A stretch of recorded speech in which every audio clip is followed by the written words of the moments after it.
Magandang umaga sa aking mga anak. Ngayon nandito ako sa Seoul. Pupunta ako ng hospital kasi na-diagnose ako ng lung cancer sa Red Cross. Pero bago sa Red Cross, meron na akong isang hospital na pinuntahan pa sa St. Mary Hospital. Libre naman yon, kaya lang wala silang CT scan, kaya nirecommend ako sa Red Cross daw dahil para libre rin, makalibre ako ng mga babayarin sa CT scan kasi medyo mahal daw yon.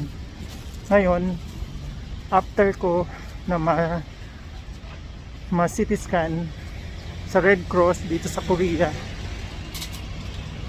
na find out na meron daw akong possible lung cancer, yung tinatawag nilang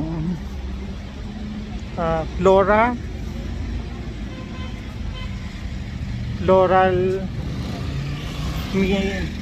metastasis, parang ganon. Tapos kaya nirecommend ako sa malaking hospital naman dito sa Seoul, sa National Medical Center. So ngayon pupunta tayo ngayon doon. Pupunta ako para ma-check kung ano, ito yung lugar.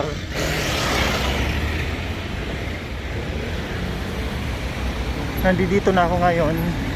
Papunta ako sa National Medical Center para ma-find out ko talaga kung ano daw yung kung cancerous ba o hindi naman. Kaya nagdadasal ako na sana hindi naman cancerous. Dito na ako ngayon sa ganito ang buhay OFW. Pag mag-isa ka lang, maghahanap ka ng lunas sa sarili mo kasi wala ka namang ibang kakapitan kundi sarili mo lang at tiwala sa Diyos syempre.